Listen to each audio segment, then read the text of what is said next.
Hello, my friends. I am here in America. Since October 7th, 2023, my biggest fear has been getting stuck outside of Israel with my family inside. And so I've traveled very seldomly. And when I do travel, I go just for 2 or 3 days and rush home. So I was in America meeting with Charlie Kirk and some other incredible meetings and some fellowship supporters. I came just for 3 days.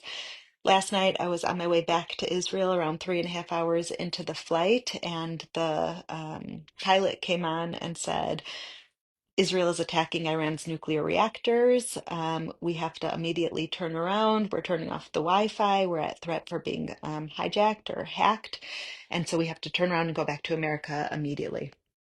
And so I'm here in America. My family right now is in their bomb shelters, my 4 children and my husband.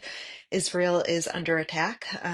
There's now the third wave of missiles and drones from Iran on their way to Israel. And Tel Aviv has been hit. And I'm not going to say any more just because we can't give much more information without putting people at risk. But I will say that right now we are witnessing history. We are walking history. We are living history. This is a fight of David versus Goliath. Israel is the size of New Jersey. And Iran is enormous. And yet Israel is in a fight for our very survival. This is like the story of Purim, that there's somebody that's evil, that's wicked, like Haman, who says, I'm going to wipe out the Jews. I'm going to wipe out the Jews.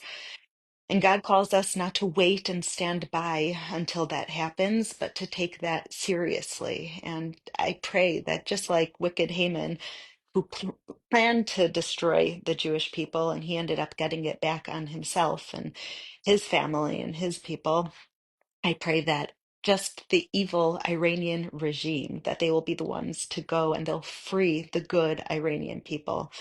Iran has been threatening to wipe Israel off the map while developing nuclear weapons. Israel has been under attack 600 days. We had 35,000 missiles launched at us. What other country would handle that? What other country would be willing to tolerate that while still trying to negotiate and talk peace? Israel has been trying to talk peace, trying to get Iran to not have nuclear weapons, and then we'd be able to deal with everything else, with them funding all the proxy terror groups on Israel's border and attacking Israel from Lebanon and from Syria, from Yemen, from Gaza. But a nuclear reactor is the red line. And in the past few days, they outwardly said, we are going to develop a nuclear weapon. And the UN confirmed that. And President Trump said, give us 60 days to try to negotiate, because everyone wanted to negotiate. But on the 61st day, that's it. There comes a point when an evil country says, we are going to wipe out all the Jewish people. We have to learn from history and not let that happen. It's incredible to me that 80 years ago, during the Holocaust, before the Holocaust, there were around 16.6 million Jews in the world, and 6 million of those Jews were killed. Today, we are still only at around 15.5 million Jews. We are still around 1 million Jews less than there were before the Holocaust. And during the Holocaust, the Jewish people were completely, completely alone. And now, 80 years for Israel, more incoming rockets. Um,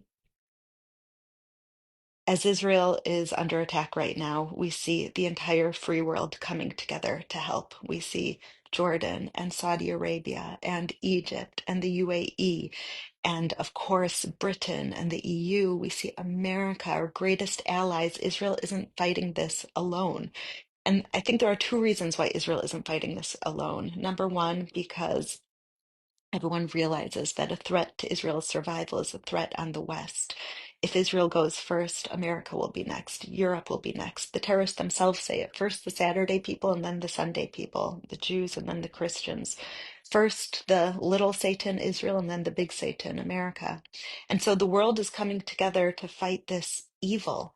And also the world realizes that it's not just about Israel. Do you know that Iran has killed over 600 Americans, that they threaten America, that they're constantly targeting American troops in the Middle East, that they're funding their proxies to kill Americans?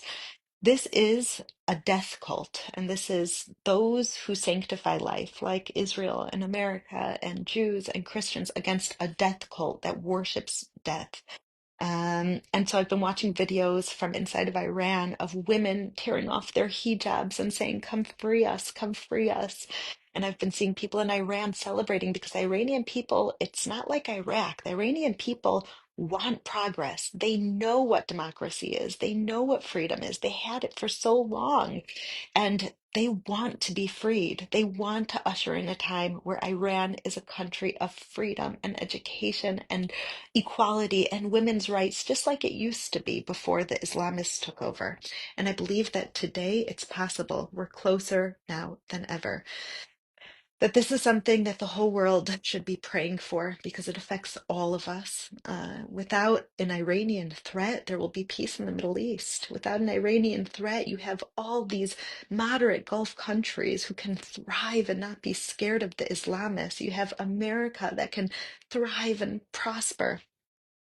Without the Iranian threat over the Middle East, the world is a beautiful place. And it will have ripple effects in Europe and America and everywhere else. And so today I am, as you see, very emotional as my family is there in Israel in their bomb shelters with rockets raining down on them. I believe, though, that the guardian of Israel neither slumbers nor sleeps and is protecting the people of Israel. And I am just working from here. Everything that you've done for the International Fellowship of Christians and Jews throughout the year is being used right now. We have donated bulletproof ambulances. We've donated emergency first responders vehicles. And right now, those are being used on the ground. Our ambulances are saving lives. Our first responders vehicles are being used to identify the victims. We have thousands of first responders who are wearing the flak jackets and helmets that the fellowship has donated. Do you know how many people right now are in the bomb shelters that you donated? We have over 3,000 fellowship bomb shelters in Israel that we've placed. Every single one of them is being used right now. We have NICU babies that have been moved into the shelter in the hospital that the fellowship has donated. And so, right now, as we prepare these emergency food boxes in Israel, I'm overseeing everything from here in America. And we have people working around the clock to deliver emergency food boxes to shelter and emergency kits to people in need. And I'm just so, so, so grateful that you continue to stand with us, that you continue to stand with Israel and the Jewish people in our fight for survival. And thank you. Thank you for not letting us be alone. Thank you for your prayers. I believe that you are the watchman on the walls. Your prayers have meant the world to me. Hine lo yanum v'lo yishan shomer Yisrael, the guardian of Israel neither slumbers nor sleeps. And you have stood up and said, Hineni, here I am. Nachamu, nachamu ami. Comfort, comfort my people.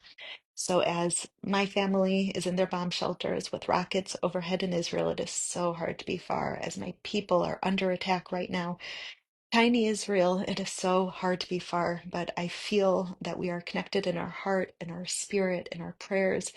And I feel the lives that we're saving together through the fellowship right now. On the ground is when we've mobilized everything to save lives, to feed the hungry, to clothe the naked, to shelter the poor, to be those watchmen on the walls of Jerusalem through bomb shelters and security equipment. So God bless you, God bless you, God bless you. And I will continue to update you as things become more clear.